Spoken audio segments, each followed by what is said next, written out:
Hi mga kapreni! Flex ko nga lang pala sa inyo kapreni, yung ginagamit ko sa bunganga ko ay mali, sa labi pala.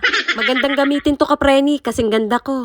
Baka bet nyo mga kapreni, Pukalyor nga pala ang pangalan nito. Pabudol na rin kayo kapreni, kagaya ko. Kailangan ko maglagay nito sa araw-araw kapreni dahil araw-araw ako nagbibideo. Para naman kahit sa labi ko kapreni, buhay na buhay ang itsura ko. Yung labi ni kapreni, mamola-mola ba? Walang endorsement na nagaganap kapreni, gusto ko lang i-share sa inyo yung ginagamit ko. Pero kung sakali mag-e-endorse ako nito kapreni, mas mainam para sa akin. Uy, wag kang mangarap. Nakita ko yung rose na to kapreni, nagandahan ako kaya ipeplex ko na rin sa inyo. Halaman nga pala ng nanay ko yan, hindi ko halaman.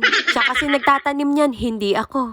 Napakaganda talaga kapag ka merong halaman sa labas ng bahay. Buti pa ang nanay ko kapreni, magaan ang kamay kapag ka nagtatanim. Samantalang ako kapag ka nagtanim, kinabukasan lanta na. Tapos matutuyo na. Buti pa siya kapreni, nakaredy na sa camera. Samantalang ako, magre-ready pa lang. Lalakad pa lang ako kapreni, ikaw na kaya mag-vlog, ikaw na. Napalingon ako kapreni at kumakaway pa nga. Makuha ka sa tingin, Kuya Ken, makuha ka sa tingin ko.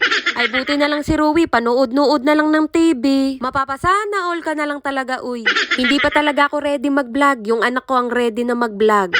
Kinuha ko na lang yung camera kapreni at hindi ako matatapos sa gagawin ko. Hindi na ako nakapagsalita, tumingin na lang ako ng masama. Talagang masama ang tingin ko kapreni, tingnan nyo ginawa ni Ruwi. Ginalaw na naman yung damitan ko kapreni. Todo tupi pa ako mga kapreni. Ay nako, nasa ng hustisya.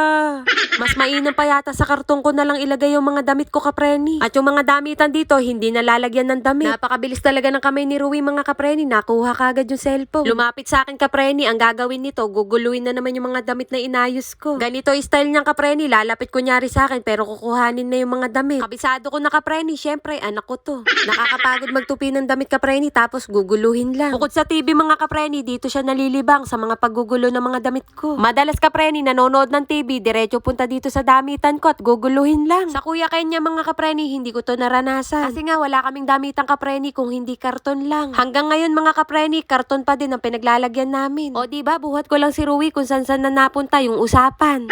Ganito ginagawa ko kapreni kapag ka tinatamad na ako. Damit ko naman to kapreni, kaya okay lang. Yung bata, may sinusubo, kutsara yata, delikado yan. O diba, basta tinatamad ako kapreni, ganun lang kadali.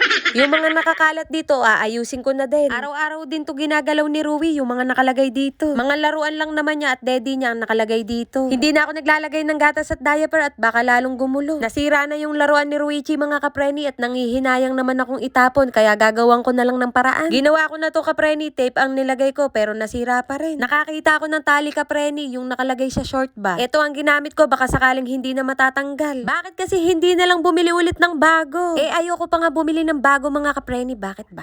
Hanggat naaayos pa mga kapreni, pwede pa, tingnan nyo. Nagmukhang bago kapreni, yun nga lang may bitbitan. Napakataba talaga ng utak ko kasing taba ko.